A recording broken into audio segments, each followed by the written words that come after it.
Good morning friends. पिछले video में हम लोग टेलर्स थ्योरम देखे थे। अब उसी के जैसा एक थ्योरम है मैक्लॉरिन्स थ्योरम, जो कि बीएससी का इम्पॉर्टेंट थ्योरम है। इस पे ही सारे क्वेश्चन बनते हैं। टेलर्स थ्योरम पे भी बनते हैं, लेकिन अधिकतर क्वेश्चन मैक्लॉरिन्स थ्योरम पे बनते हैं।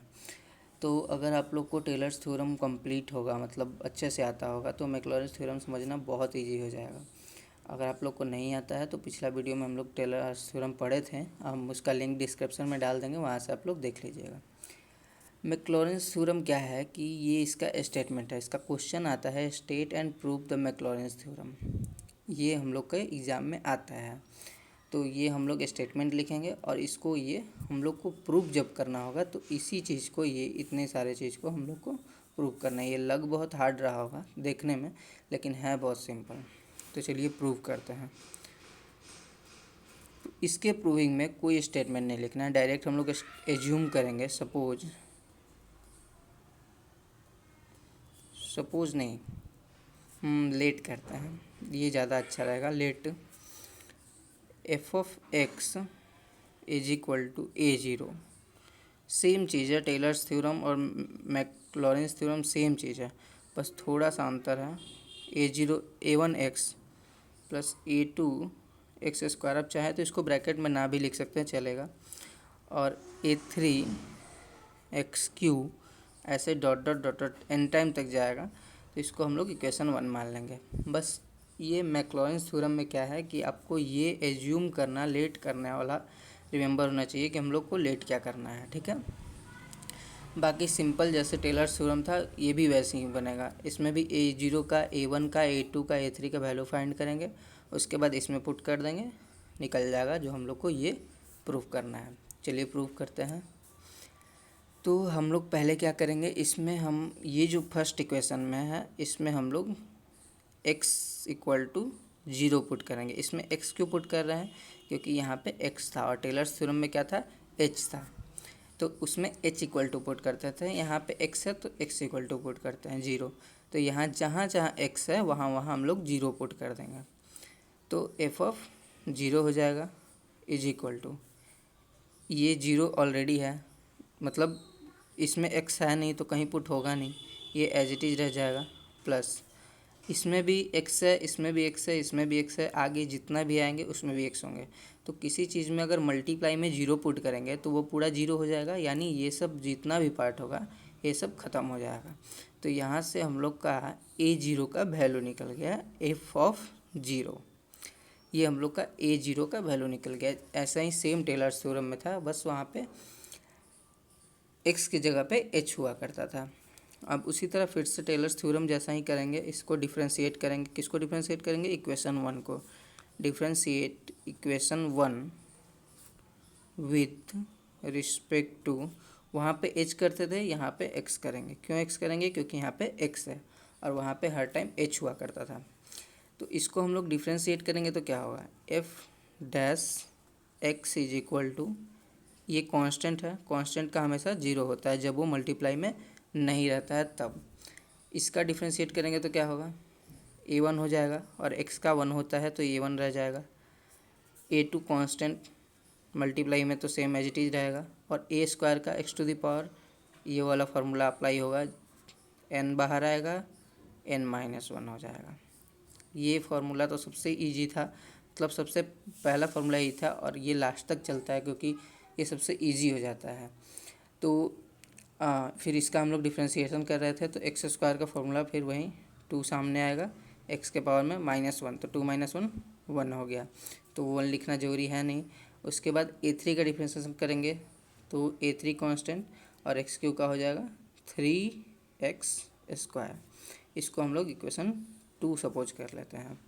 अब फिर वैसे ही जैसे टेलर्स थ्योरम में था कि पुट x इक्वल टू 0, वहाँ पे h था, यहाँ पे x है, x इक्वल टू 0 पुट कर देंगे तो क्या होगा, f'0 इज इक्वल टू, जहाँ जहाँ x है वो 0 हो जाएगा। Sorry, dot dot dot dot लिखना मत भूलिएगा क्योंकि ये एंड टाइम तक है।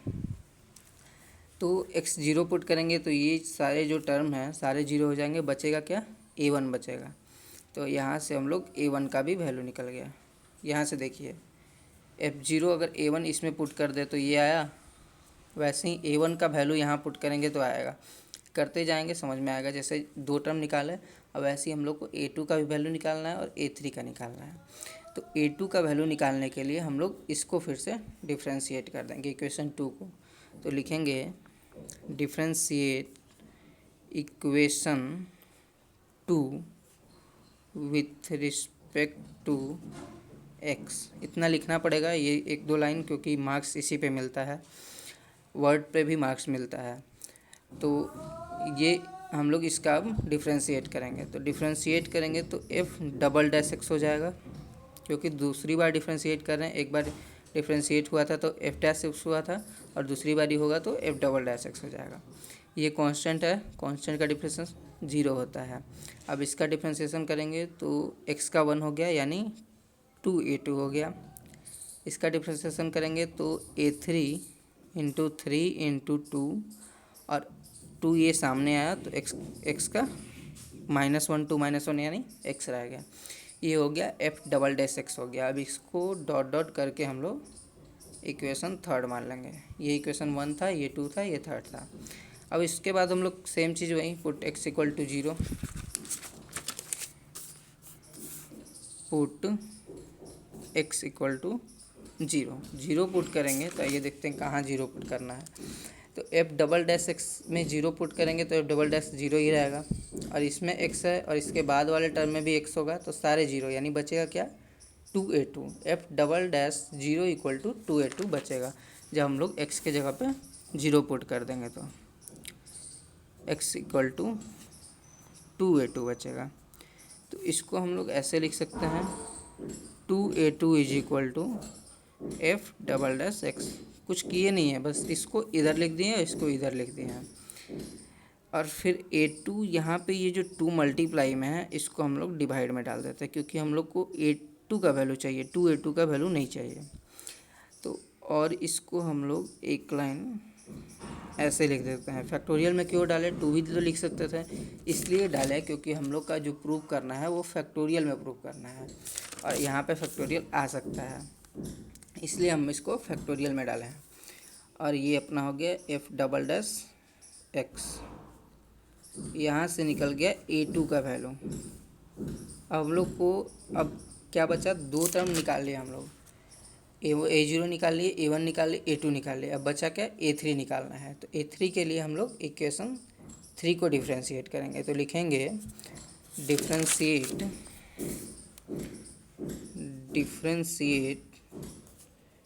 Equation 3 with respect to x.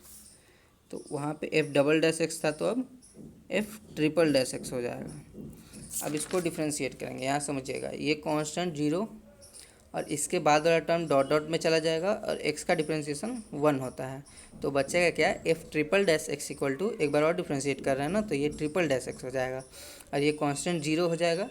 तो बचेगा क्या, A3 डॉट 3 इंटू 2 और एक्स का 1। तो F triple dash x equal to A3 into 3 into 2 into 1, और ये डॉट डॉट डॉट डॉट में हो जाएगा। उसके बाद इक्वेशन कौन सा माने थे, 3 माने थे, अभी क्या इसको 4 मानेंगे, 4th इक्वेशन ये अपना हो जाएगा। उसके बाद फिर वही put x equal to 0, x 0। अब यहाँ पे क्यों पुट करेंगे, यहाँ पे तो कुछ है नहीं, लेकिन है क्योंकि ये डॉट डॉट में है, तो एन टाइम तक जाएगा तो बहुत सारे एक्स होंगे, तो सबको 0 करेंगे तब तो हम लोग का A2 जैसा A3 का वैल्यू आएगा। तो पुट एक्स इक्वल टू 0, तो F triple dash 0 is equal to, ये जो सारे डॉट डॉट में है उसमें जो एक्स थे सारे 0 हो गए, बचा क्या, सेम चीज़ 3 इंटू 2 इंटू 1। बहुत सिंपल है। अब इसके बाद फिर वही चेंज कर लेंगे, साइड चेंज कर लेंगे ताकि हम लोग को समझने में और आसानी हो जाए। फिर वहीं छूटा ये 3 to 1, 3 इंटू 2 इंटू 1, ये मल्टीप्लाई में है, इसको हम लोग डिवाइड में लिख लेंगे। इसको हम लोग मल्टीप्लाई क्यों नहीं कर रहे हैं, 3 इंटू 2 इंटू 1 को 6 क्यों नहीं लिख रहे हैं, इसलिए नहीं लिख रहे हैं क्योंकि हम लोग को प्रूविंग करना है वो फैक्टोरियल में करना है, और ऐसे रखेंगे तो फैक्टोरियल में आ जाएगा। एफ ट्रिपल डैश 0 और A3 का वैल्यू यहाँ से हम लोग का निकल गया, इसको हम लोग फैक्टोरियल 3 लिख सकते हैं, एफ ट्रिपल डैश 0। यहाँ से आ गया A3 का वैल्यू तो निकाल लिए, A3 A2 A1 A0 सबका वैल्यू निकल गया। पुट कहाँ करेंगे, इक्वेशन 1 में पुट कर देंगे। जैसे ही इक्वेशन 1 में हम लोग इसका वैल्यू पुट करेंगे वैसे ही हम लोग का आंसर आ जाएगा। तो चलिए पुट कर लेते हैं। तो लिखेंगे क्या, लिखना तो पड़ेगा थोड़ा सा, put the value of A0 A1 A2 A3 in equation 1 में पुट करना है। तो इक्वेशन 1 क्या था, f ऑफ x, तो ये f ऑफ x रह जाएगा। ध्यान समझना यहाँ पे थोड़ा सा, A0 है तो A0 का वैल्यू कितना था, F0, जिसका जो वैल्यू है वो उसके प्लेस पर लिख देंगे। ठीक है, उसके बाद क्या है, A1x है, यानी x तो रहेगा, उसके साथ में A1 का वैल्यू पुट करना है। तो A1 का वैल्यू क्या है, F'0, डैश नहीं भूलना है तो पूरा ये नहीं आ पाएगा। F'0 A1 है, A1 का वैल्यू F'0 है और किसके साथ मल्टीप्लाई होगा, x के साथ। तो इसको हम लोग ऐसे लिख सकते हैं, x को जो वहाँ पे इस साइड में मल्टीप्लाई था इसको हम लोग इस साइड में मल्टीप्लाई लिख कर दिए। 3 इंटू 2 भी 6 होता है, 2 इंटू 3 भी 6 होता है, मतलब इधर उधर हम लोग मल्टीप्लाई में लिख सकते हैं। उसके बाद क्या है, A2 में x² मल्टीप्लाई रहेगा। तो यहाँ देखते हैं A2 का वैल्यू हम लोग कितना लाए थे, तो पहले हम लोग A2 का वैल्यू लिख लेते हैं। यहाँ से देख के क्या होगा, A2 का वैल्यू होगा 1/2 f'(x), ये तो A2 का वैल्यू हो गया। और बोल क्या कर रहा है, A2 के साथ x² मल्टीप्लाई करना है। तो मल्टीप्लाई करना है तो मल्टीप्लाई यहाँ भी लिख सकते हैं, और हम लोग जब यहाँ लिख दें तो ज़्यादा बेटर होगा। ये हम लोग का 2 टर्म निकल गया। उसके बाद क्या बोल रहा है, A3 में x³ का मल्टीप्लाई करना है। तो चलिए देख लेते हैं, A3 का वैल्यू क्या निकला था, 1/3 f'0।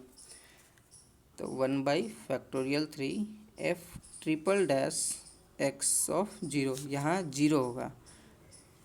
सॉरी, यहाँ पे हम लोग जब पुट किए हैं x=0 तो ये सारे टर्म तो 0 हो जाएंगे, जहाँ भी x है सारा 0 हो जाएगा, ये भी 0 हो जाएगा।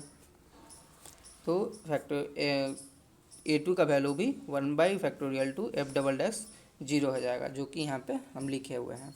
अच्छा, A3 का तो वैल्यू लिख दिए हैं, यहाँ से हम लोग A3 का वैल्यू लिख दिए हैं, लेकिन x³ भी मल्टीप्लाई में था तो x³ हम लोग मल्टीप्लाई में लिखते हैं। उसके बाद ये एन टाइम तक अगर जाएगा, जैसे 2 बार किए हैं तो 2 था ना, 3 किए तो 3 हुआ, तो n करेंगे तो n हो जाएगा।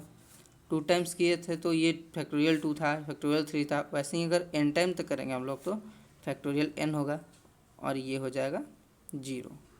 ये हो गया हम लोग का मैक्लॉरिन्स थ्योरम प्रूव। यही हम लोग को प्रूव करना था।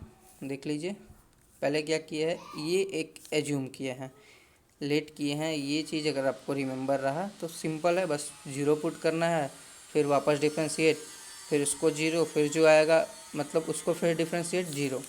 इसमें 2 ही चीज़ किए हैं कि डिफ्रेंशिएट किए हैं फिर 0 किए हैं, डिफ्रेंशिएट 0, और बाकी जो 3 टर्म का वैल्यू है यहाँ पुट कर दिए और आंसर आ गया।